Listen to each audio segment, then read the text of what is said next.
na bawat panalangin natin, meron tayong otoridad. Nagtatapos ito palagi sa otoridad na sinasabi natin, in Jesus' name. At ang ating teksto, matatagpuan natin sa Mateo 6 at sa Lucas 11. Magkapareho lang ito, pero may ibang side na sinulat si Mateo at si Lucas. Babasahin ko ang Matthew 6, verse 9 to 15, at pagkatapos ang Luke chapter 11. Ito po yung turong panalangin ng ating Panginoon. Now, ang panalangin turo ng ating Panginoon, ito ay ating autoridad. Kumbaga sa trabaho o sa pagbibiyahe, ito yung ating passport. At kung sa trabaho naman, ito yung ating ID. Taglay nito ang mga layuning nais ng Ama. Ang ating panalangin na itinuro ng Panginoon ay ating authority para tayo makalapit sa Ama, at ang nilalaman ng ating panalangin ayon sa utos ni Kristo ay pinakikinggan ng ating Ama. Ang ating Panginoon ang siyang ating tagapagtanggol. Ang sabi sa 1 John chapter 2 verse 1, mga munti kong anak, ang mga bagay na ito ay sinusulat ko sa inyo upang kayo huwag magkasala. Ngunit kung ang sino man ay magkasala, tayo ay may tagapagtanggol sa harap ng Ama, si Jesucristo na siyang matuwid. Na hindi tayo makakalapit sa Ama sa pamagitan ni Kristo nang hindi sa paraan ng panalangin. At dahil sa panalangin natin na ginagawa natin yung itinuro ng Panginoon, may pangako din ang Panginoong Hesus na gagawin niya. Hindi niya pwedeng itanggi yung itinuro niyang panalangin sa atin. Ang sabi ng Panginoon sa John chapter 14, verse 13 to 14, at anumang hingi ninyo sa aking pangalan ay aking gagawin, upang ang Ama ay maluwalhati sa Anak. Kung kayo'y humingi ng anuman sa pangalan ko, ay gagawin ko. So nakita natin na yung turo ng Panginoon ng paraan ng pananalangin ay nakatatak sa kanyang pangalan. At ito ang ating autoridad, ito yung ating ID o passport natin para tayo makalapit sa Ama. At hindi lang yun, hindi rin tatanggihan ng Ama ang ating panalangin kung ang ating panalangin ay ayon sa turo ng Panginoon na taglay ang kanyang pangalan na siya nating autoridad. Ito ang sabi sa John 16, verse 23 to 24. Ang sabi ng Panginoon, sa araw na iyon ay hindi kayo magtatanong sa akin ng anuman. Katotohanan sinasabi ko sa inyo, kung kayo'y hihingi ng anuman sa Ama, sa aking pangalan, ay ibibigay niya ito sa inyo. Verse 24, hanggang ngayon wala pa kayong hinihinging anuman sa pangalan ko. Kaya humingi kayo at kayo'y tatanggap upang malubos ang inyong kagalakan. Bakit nagtanong ang Panginoon hanggang ngayon hindi kayo nanalangin sa pangalan ko? Hindi kayo nanalangin ayon sa autoridad na ibinigay ko sa inyo. Dahil maraming nananalangin na hindi ayon sa disenyo at turo ng Panginoon, kundi sa kanyang sarili lamang.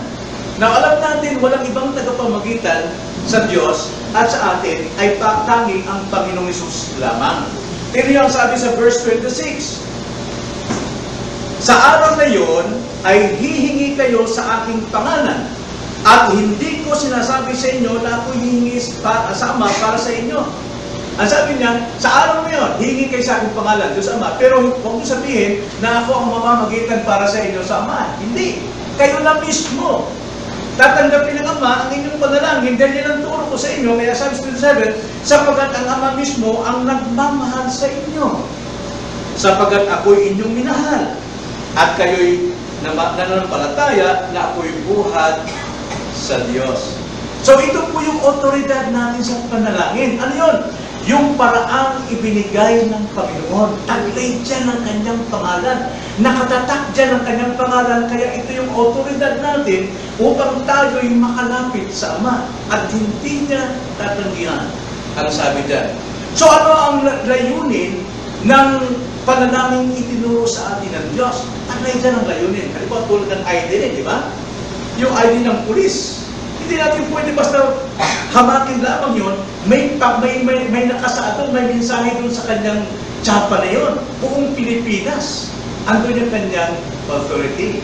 Ganon din sa atin, yung turo ng Panginoon, naglalaman yan ng mga kalooban ng Ama na siyang ating ipapahayag ng gano'n, hindi niya ito tatanggihan. Now, ano-ano ang mga layunin yun na nakalagay doon sa panalangin itinuro ng Panginoon? Unang layunin ay tumawag tayo sa Ama. Ang prayer natin palagi ay laging sambit sa Ama, hindi sa iba pang bagay. Bagamat hindi naman masama na tumawag kayo sa Panginoon, pero ang Panginoon na nagturo sa atin na dapat sa ating panalangin, ang Ama ang ating tawagan. Tingnan niyo ang sabi sa verse 9, Matthew 6:9. Manalangin niya kayo ng ganito, Ama naming nasa langit, sambahin nawa ang pangalan mo.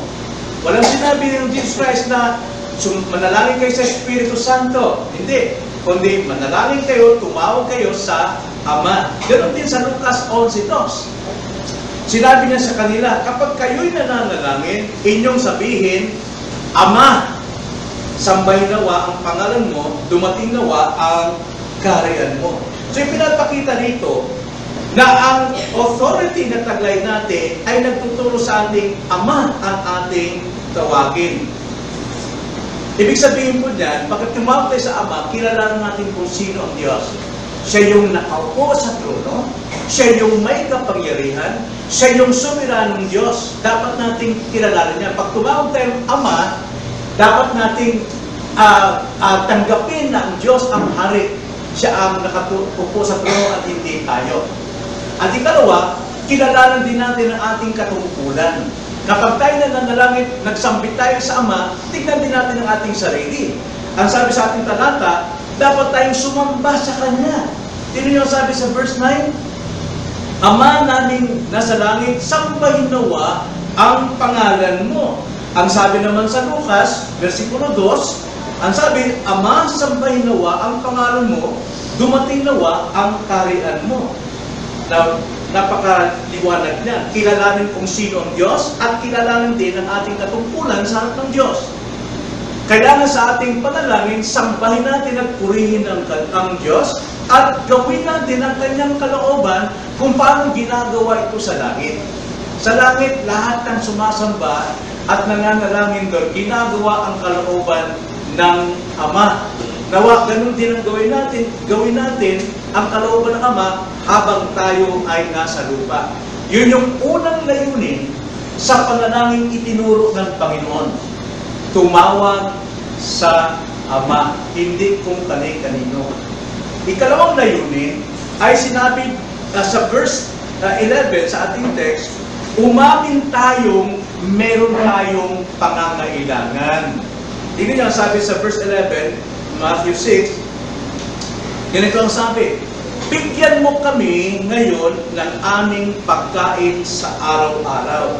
Tingnan naman natin sa Lucas 11:3. Ibigay mo sa amin sa bawat araw ang aming pang-araw-araw na pagkain. Ang ibig po sabihin dyan, ipinapakita, sa Kanya nagmumula ang lahat ng ating pangangailangan. At kung hindi natin hilingin na ibigay na sa atin, wala tayong magagawa. Maaari may magawa tayo itong paraan, pero hindi mula sa Ama. Kaya ang ating pagtitiwala, ang Diyos ang siyang pagmumula ng lahat ng ating pangangailangan at ang Diyos din may kalooban na ibigay sa atin ang ating needs at dapat tayo may tiwala na sa bawat araw-araw hingin natin sa Kanya. Araw-araw tayong mananalangin. So yun po yung ikalawang layunin sa panalangin itinuro ng Panginoon. Una, tumawag tayo sa Ama. Ikalawa, umamin tayo, mayroon tayong needs. Mayroon tayong pangangailangan. Hindi lamang sa pagkain, maging sa ating sariling pagkatao. Ikatlong layunin, humingi tayo ng kapatawaran. Yun ikatlong layunin. Humingi tayo ng kapatawaran ng ating kasalanan. Verse 12 sa Matthew 6, ganito ang sabi, at patawarin mo kami sa aming mga utang Gaya rin namin na nagpapatawad sa mga utang sa amin.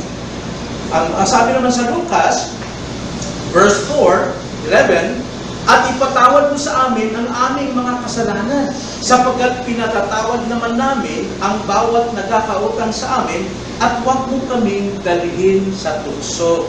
Now, ikatlo pong layunin sa panalangin itinuro ng Panginoon ay humingi tayong ng kapatawaran ng ating kasalanan. Now, ang paghingi po ng kapatawaran ng kasalanan, involved dito ang God at ang ating kapwa. Maraming Kristiyano hanggang ngayon di marunong humingi ng forgiveness kapag mayroon siyang nasaktan. Hanggat hindi ka humingi ng forgiveness sa iyong nasaktan, sino man yun, anak mo man, kapatid mo man, kung sino man, hindi ka rin diringgin ng Ama. Yan sinasabi. Hindi ka rin diringgin ng Ama. Hindi dahil sa nasa kondisyon natin na kung tayo papatawad saka tayo patawarin ng Diyos. Hindi. Yun ang kalooban ng Ama, yun ang turo ng Panginoon, na bago tayo humingi ng kapatawaran sa Diyos, itsakin natin nagpapatawad tayo sa iba. Meron ba kayo naalala? Marahil may nasaktan kayo kailan? Itong mga nakarang araw, maraming nagkasagutan, nagkasagpukan kayo. Mayroon bang forgiveness? Mayroon bang kababaang loob na kayo humingi ng kapatawaran? O di kaya pag humingi ng kapatawaran, sabihin nyo lang, sorry ha? No? Pag humingi ka ng kapatawaran, tulad ng iyong paglapit sa Diyos, na may kababaan at pag-amin ng iyong kasalanan, ganun din ang gawin mo sa iyong kapwa. Ganun din ang inyong gawin sa inyong kapwa. Humingi ng kapatawaran, pag-amin. Dahil pag-amin, mga kapatid, forgiveness talaga ang kapalit nun. 1 John 1:9, kung ipapayag mo ang iyong mga kasalanan, hindi lang i-generalize, isa-isahin mo kung ano yung kasalanan. Dahil kung generalize, hindi natin matitya kung tayo pinatatawad.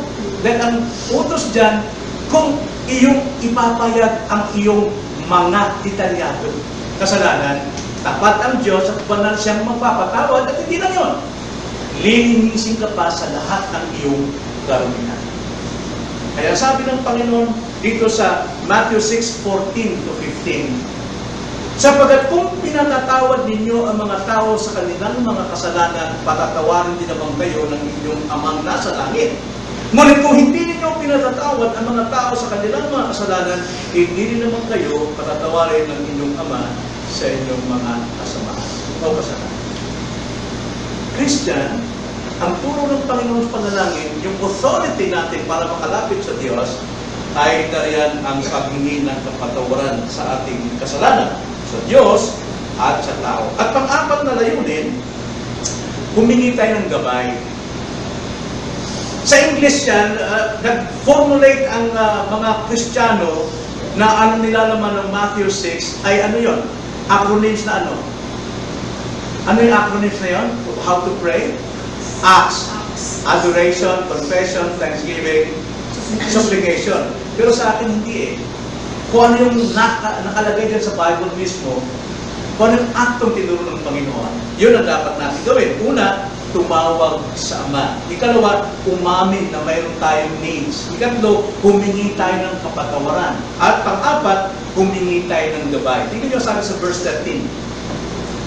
At huwag mo kaming dalhin sa tukso, kundi iligtas mo kami sa masama. Ang sabi sa Lucas 4:11-4, at ipatawad mo sa amin ang aming mga kasalanan sapagkat pinatatawad namin ang bawat nagkakautang sa amin, at huwag mo kaming dalhin sa tukso. Yung prayer ni Lucas dito, kakabit doon sa pagpapatawad sa kapwa. Hanggat wala kang natanggap na kapatawaran sa iyong kapwa o hindi ka marunong humingi ng kapatawaran sa iyong kapwa, mga kapatid, nasa tukso ka ng kamalian. Kailangan talaga, dahil pag hindi ka nagpatawad at hindi ka humingi ng kapatawaran, tiyak, nasa tukso ka at marami kang gagawin, marami kang sasabihin, marami kang gagawin pagmamalaki, pagmamataas, pagkukunwari na tayo Christian, pero at the same time, we are living bilang isang liars. Kaya, andyan po yan. Pero pagdating naman sa Matthew, nakikita natin, na ang tukso ang sinasabi diyan. Now, alam natin, hindi Diyos ang nanunukso. Right?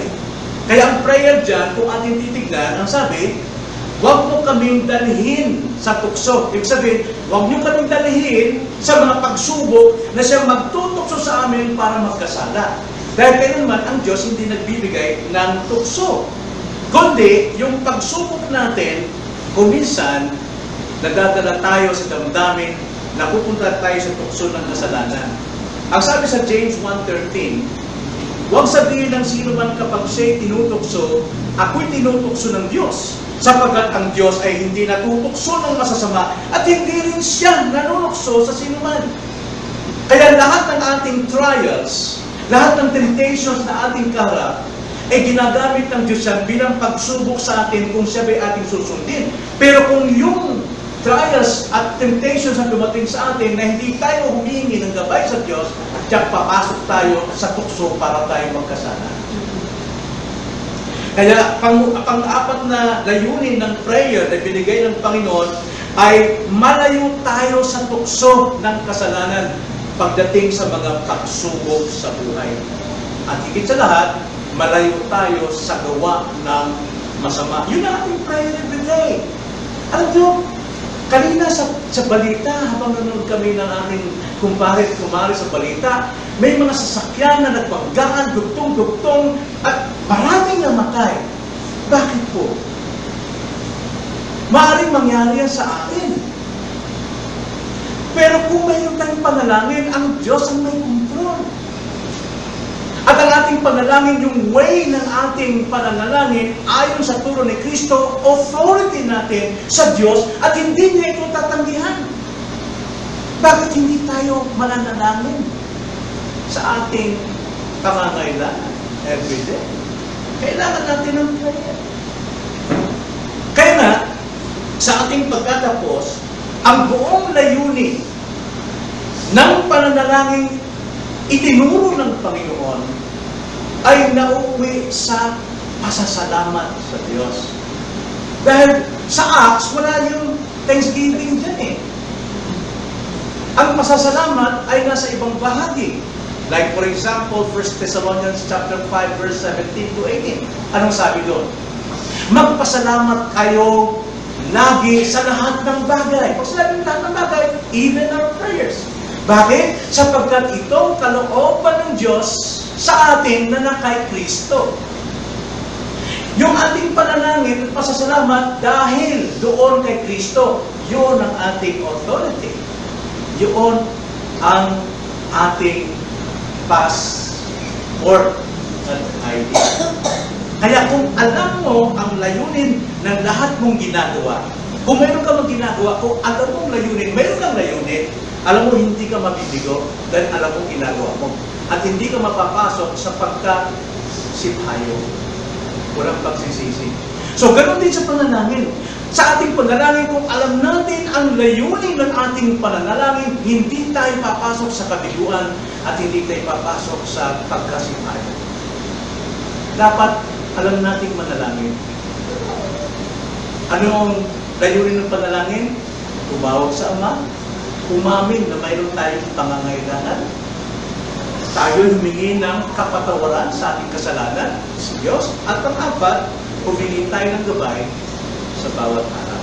Sana yun ang ating tandaan pagdating sa pananalangin. Every day, dalangin natin ang ating mga buhay. Makikita natin ang mga pangyayaring providensya na kulang sa panalangin, napakasakit tignan. Ilang sasakyan ang nababanggaan, ilang buhay ang namamatay. Diyos, salamat sa Diyos. Bigyan tayo ng authority. In the name of Jesus, we pray to the Father.